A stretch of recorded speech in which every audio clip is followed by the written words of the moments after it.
Hey guys, welcome back to Crossbar, your weekly fix of football. In this episode, we'll be talking about good, bad, and ugly of the weekend gone by. Let's start with good games, Karthik. Let's start with Everton versus West Brom, 5-2. Everton winning it 5-2. A lot of things to get impressed by. Calvin Lewin scoring a hat trick. Uh, West Brom also impressed in a couple of ways. I think Dingana scored a really good goal. Oh, yeah. Your opinion about the game, Karthik? Yeah, I think, like you said, that goal by Riangana was a solo effort. It was an amazing one to see that. And then I think the game sort of changed after the red card to Kieran Gibbs. Yes. Useless, he didn't have to do that.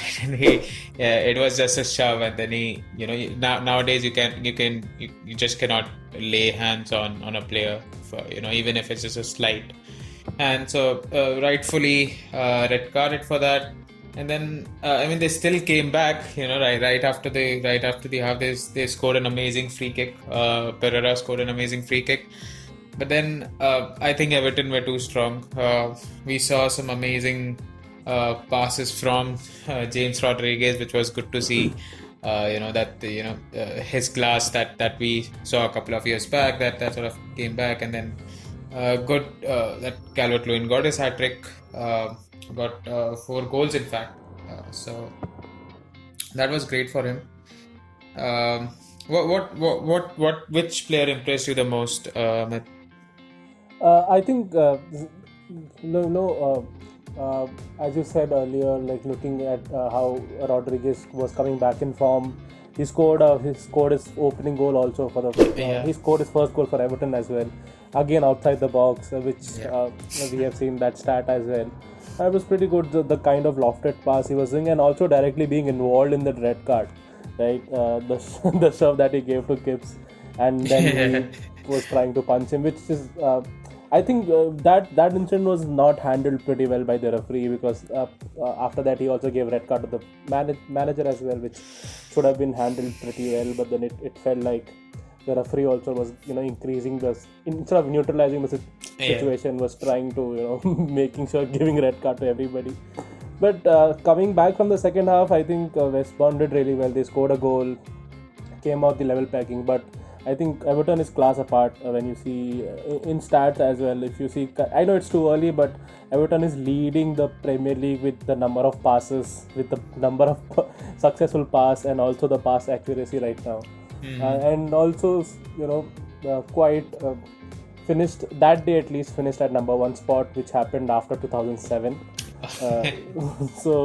So a lot of goods that are happening towards Everton, and also we spoke in our podcast how it will be a team to look up for, especially this Premier League season. Moving on to the next game, Karthik, Leeds versus Fulham. Leeds winning it, edging it off, and especially these two rivals who have being going head on head in Championship as well. Your opinion on this game? So I think it was a pretty evenly started. They obviously Leeds scored the first goal pretty early, but then it was pretty evenly matched, at least till about 35-40 minutes, and then Fulham also came back. They scored a goal, they got a penalty, they scored that goal, and then I think right before the half again Leeds got a penalty. Both of them pretty soft penalties, very debatable if those were penalties, but I think then sort of Leeds picked up. They scored, it was 4-1 at a point of time. But then we saw some quick comeback from Fulham as well, scoring 2 goals in quick succession, making it 4-3. But then I think it was, it was a little too much for them after that. So it was a pretty exciting match though to watch, to look at 2 evenly contested teams. Although in my opinion, I thought Leeds was a slightly better team. They did win 4-3, sort of scraping it off, but I think they they sort of got relieved after they were leading 4-1, and that also sort of gave those 2 goals away. But Leeds was definitely the better side, in the game. quick question for you, Karthik. So we have seen this that yes, Leeds is scoring goals, but they are conceding goals as well. Yeah. So the first game that we saw against Liverpool, it's just that they got a penalty, but they still conceded 4 goals. So yes, Liverpool is a side apart, but they are consistently, 3 goals now. That's at their home ground. With a side like Fulham. So do you think they have to work on their defense now, or this is something that you see might hurt them in future? Yeah, I mean, see, if you look at Leeds, they are a free-flowing team, right? If they go forward, they go forward in numbers, and then defending, as well, they do that. They do the same thing.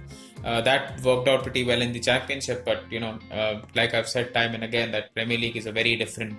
It's a much tougher. It's not going to be that easy for Leeds. If they think they can do that week in, week out, it's going to be a little difficult. Especially, now they have just come into the league, right? So obviously, other teams are watching. They would have seen they would have seen how they play. So I think, and it's also gonna be for good teams, especially teams like United or who like to play on the break. I think they're gonna cause Leeds some problems. But yeah, they are also gonna score goals. They're not gonna shy away from that. So I think any Leeds game we are gonna see a lot of goals happening this season. But yeah, I think if they do have to play a little pragmatic than they had in the championship, but they do have to improve if they have to stay in the Premier League. Yeah, if you see the previous game as well, the total goals were 7, and in this game as well, the total goals 7. So yeah, they are going in this, as you're saying. Let's move to Arsenal versus West Ham. Again, a London derby. Arsenal edging off the Hammers by 2-1. What do you think about this? I think Arsenal, there was a point of time where they were both looking up very even, especially when it was 1-1 before first half. And then your opinion on this, Karthik? I mean, if you look at the first half was pretty evenly matched up, sort of playing, safe. Arsenal getting the first goal. And then West Ham also getting right before the half time, so going into the half even. Second half was pretty well matched. In fact, I think West Ham did play better. They could not get a goal. They had, if you look at the total shots, West Ham almost has double the shots as Arsenal did. So bad luck for them. They did not play bad. It was a pretty evenly matched side, but Nketiah getting that goal in the last 5 minutes, 85th minute, which sort of but I think Arsenal has been doing well this season. They started well at least, and we've been talking about this since the time they won the FA Cup and then the Community Shield. So we might have discounted Arsenal a lot, but they might be sort of the underdogs of the season, if we can call that. For at least the top 6, you're mean, right? For at least the top 6, yeah. But then, teams have to be careful. I know nobody thinks about Arsenal when you think of top 4 or top 6 anymore. At least the top 4. Nobody talks about Arsenal anymore, but they might be one of the contenders, to be honest. So, moving on to the next good game that we saw this weekend was Leicester versus Burnley. Before we talk about the game, before Leicester won the game 4-2, there were enough stats that Leicester has never lost to Burnley at home. In the 9 games that they played in Premier League, they won 5 and drew 4. And then Leicester goes ahead and wins it 4-2, which also makes Brendan Rodgers' 100th win in Premier League division. Your opinion about this game, Karthik? I was surprised not to see Jamie Vardy on the score list, to be very frank.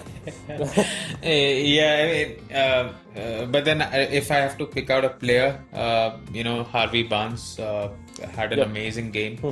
The goal that he scored, or he also had an assist in the game for the last goal. I think Leicester sort of did not start the game well, but then they grew into it, and they were pretty. The passes were good. The one-touch plays were really nice, and then James Justin getting his first goal for Leicester. The own goal was a little unfortunate. Yep. for sure. But the keeper could not do anything. It was just a deflection. So, but then, it counts. Everything counts. But then, yeah, Leicester on top of the table. Yeah, Leicester on top of tail. I think played to 1-2. One of the four teams to have done that now, or five team, not sure. And from the good side, we'll go to the bad games that we saw. Number one would be Newcastle versus Brighton. Newcastle losing at home to Brighton 3-0. That was an unfortunate sight to see, and also this makes so the penalty that Brighton got was one of the fastest at 3 minutes 33 second by Maupe that he scored. Your opinion about it? Do you think the penalty that was given in the first, like so early in the game, switched to Brighton's advantage? I wouldn't say the penalty did, but the second goal definitely did. That was just like 3 minutes after the penalty. That definitely sort of gave them the confidence that they can go ahead and win this. I thought before the start of the game that this would be pretty evenly matched up, but I think Steve Bruce got it all wrong. His nothing was working. They were pretty flat, especially the first half. Second half they did get Almiron on, but then it sort of did not work out. They tried to create some chances. Callum Wilson missed a pretty easy header, which he should have scored, or at least should have had it on target, which he sort of missed. And then the last goal by Connolly was just class. It was an amazing goal to watch. So that sort of finished off. But I think Newcastle have spent a bit this summer. Callum Wilson, they got Ryan Fraser. So definitely there are expectations, but then if they continue like this, I did not consider. We actually spoke about Newcastle would be one of the teams to watch out for, but Correct. it's not looking the part at the moment. So they do need some improvements. They do need to make the changes to their tactics. Yes, of course there are a couple of people coming into the team, but you have to win, or you have to at least do your best for such games where you can at least get a point or get all the 3 points, and that goes for both Brighton and Newcastle. But Brighton did it, so yeah, they were the better side and definitely deserved to win. Yeah, so now moving on to the second bad game for Chelsea. They lost to Liverpool. It was poised to be a difficult game for both the sides. To be very frank, it was because Chelsea was playing at home. They had little advantage. Unfortunately, Kepa was one of the problems. What do you think was the other problem? The other problem, yes, Kepa definitely number one issue right now at the moment, and everybody's talking about that. I think the second issue, also, I think the main issue which people sort of are failing to understand right now, that there are a lot of new folks that have come in. You have a new striker, you have a new guy in the midfield, you have Kai Havertz, Werner. They are gonna take some time to sort of settle down. Yes, we see glimpses. Probably Kai Havertz is taking more time, and that too he just joined the squad 2 weeks back. So there are a lot of other issues that are there, and to play together, to get that chemistry, to understand how the Premier League works. They also have that language barrier at the moment. They've just shifted to England. So there are a lot of things that sort of have to come in place. I'm not going to say they're going to go and win the league. And then a lot of players are also injured. A lot of new players that they have got. So Ben Chilwell is unavailable. There's Ziyech who's unavailable. Pulisic, who was the best player, he's unavailable. So, and then Thiago Silva also wasn't match ready. And then on top of that, there was a red card. For me, it was debatable, and people can say that I'm a Chelsea fan, and I'm gonna say that, but for me, I thought, even if it was, I think Kepa would have cleared the ball, even if he wasn't fouled, even if Mane wasn't fouled. So, but then yeah, it is what it is. You cannot go back, and then Kepa making that bad mistake. If for the second goal, you're already 1-0 down. And then he didn't have to play that pass. He could have just cleared it, or you play it at an angle. You don't just play a straight pass. that's that's a bad error to make. So And also, the red card that Christensen got, do you think that was debatable, or initially it was given a yellow and then turned to red? Also, do you think defensively, as like Kappa was always there, but then defensively you have got a couple of more players in. Unfortunately, it's just too early for them to come on the pitch because of injury, and people are not fit for game. That is also, I think this. Do you think this game was too early for you guys in the season to have? If this game would have been in 3-4 weeks down later, then would have had a better performance by Chelsea. Maybe I think so. But like I said, there's no excuse for what games you play. It's gonna happen no matter what. But yeah, I mean, definitely, if the full squad was available, probably that's gonna happen by the end of the month. We're gonna have a much better squad. So CH would be available, Pulisic would be there. And then in defense as well, Azpilicueta is not as match ready at the moment. Otherwise, of course, he would have played. You need that experience right now. If you see that backline, Alonso is the most experienced, right? So we know he's not the best defensive player. So that happened, and then Fikayo Tomori had to come in. He had a decent game. I believe he played well in that backline. Unfortunately, Havertz had to be sacrificed for that. But then but good talking points from that was we saw some good glimpses from Werner. His speed, his dribbling, the penalty that he won. Of course, Jorginho missed his first penalty in a Chelsea shirt. Those were like some of the good points. Kante had a pretty good game. The midfield was good. But then that's this also happens to be the second game consecutively where Werner is winning a penalty and giving. And now talking from Liverpool's perspective, what an amazing game for them. I think Mane is that best player in Premier League right now. He kind of gets overshadowed by Salah and other players in Liverpool. But also talking about Thiago, Karthik, coming into the pitch in second half, I think Thiago had the most number of passes. Including Chelsea players who were playing from the first half. I think this team with Thiago coming in or starting the game is poised to actually retain the Premier League title now. Thiago coming in definitely improves that side much better. For me at least, much better than Henderson. And then we all know what he did for Bayern. He was sort of the point where the game starts for Bayern. Sort of making that play, holding that midfield, together. So definitely that improves the side so much more, and it's gonna be so. Mane and Salah, I think they just gonna get some more amazing balls than they have got. So they have 3 or 4 sort of points where they can get the passes from, and those through passes that Thiago has, they are just wonderful to watch. So let's see how that goes. We would move to the ugly games now, Karthik. So let's start with the one which I would be more passionate about. Manchester United losing to Crystal Palace 1-3.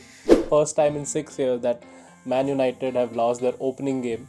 And that to Crystal Palace, where Zaha basically haunted our backline big time. I think the likes of Luke Shaw and to even Lindelof were exposed how good they are defensively. At times they had no answer to basic dribbling by Zaha, and at least trying to win a 50-50 chance. Anyways, your opinion on it? I mean, nothing to take away from Zaha, right? He's an amazing player. We all know that, and just to add in some gossip here, I mean, Patrice Evra just spoke on national television yesterday about why he was not playing in the in United after an impressive pre-season. Apparently he had an affair with David Moyes' daughter was the manager back then. And I think Sky Sports have come and apologized for that as well. So that also drama happened. And Zaha saying that he has never even met her. So I mean, we don't know what the what the truth is, but of course that would of course he would feel bad about it, and of course I think he would definitely and this is not the first time he's done that. I think he's always had a good game against United, because I think he still has that he has to prove of what they have let go, sort of.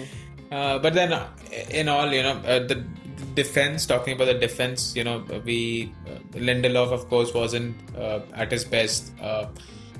Maguire, I don't know, but he was not the Maguire that we saw at the end of last season. For me, he was also a bit lost. I'm not sure why Aaron Van Bissaka wasn't playing on the right wing. Yes. And then Luke Shaw as well sort of struggled. So the back line had a lot of problems, I think.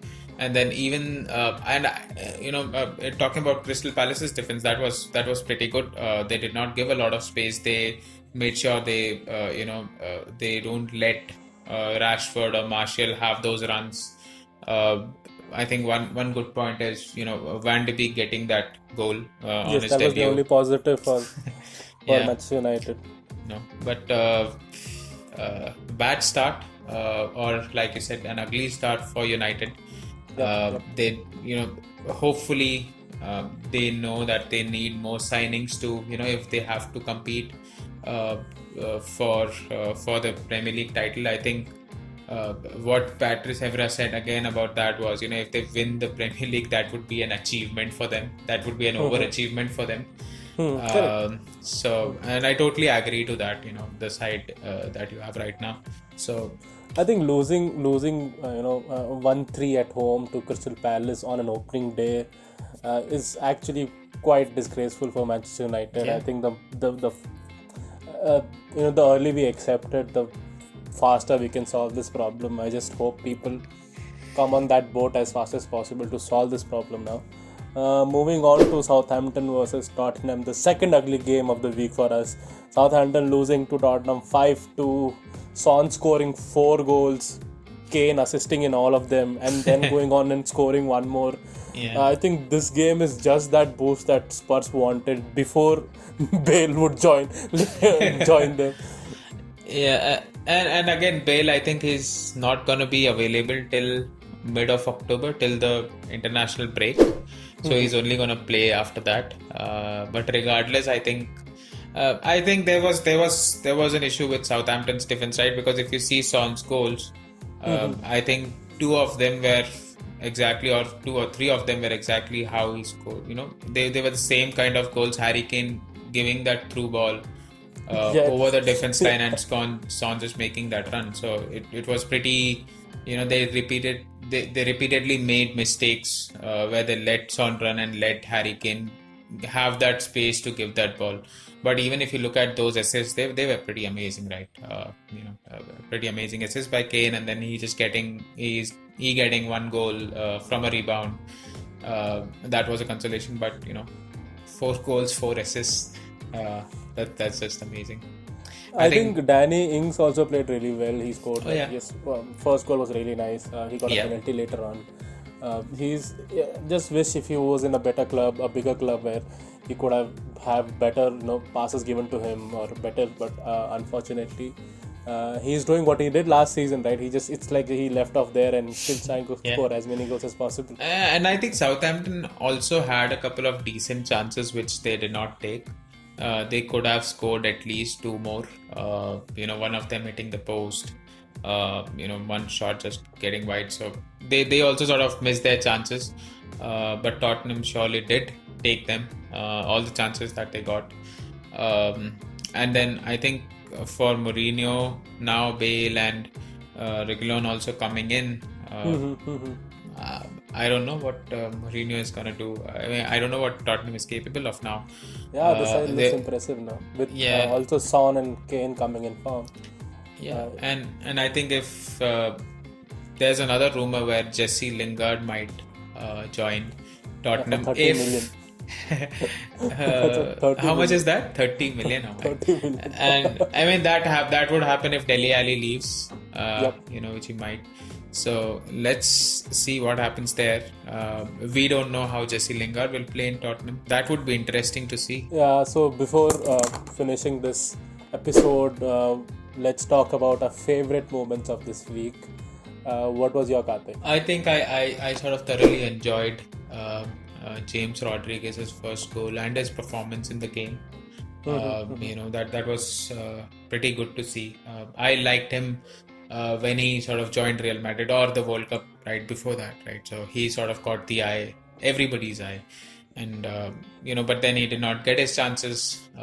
Did not play well in Bayern, but then he's come into this Everton team, had an amazing game. So that would be the moment for me this week. What about you? Oh, I think the same game. I loved the way Diangana played, especially the goal that he scored, and not just the goal. I think the entire how he was the lone man out there doing his things around, and he was single-handedly creating that headache for Everton's defense, which was I think that's the reason why a lot of people in West Ham were pissed. When West Brom got him. A couple of things to talk about him is that he has been directly involved in 5 goals in last 8 league appearances for West Brom. So 4 goals and 1 assist.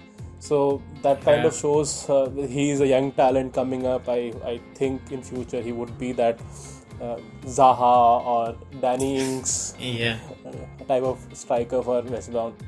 Oh, let's see what else can he produce this season. Anything else you want to add before we finish this episode? We are good. We're good. Okay, guys, thank you so much for listening to this episode. Be sure to leave a like and subscribe to this channel if you like these videos. Thank you so much. Thank you.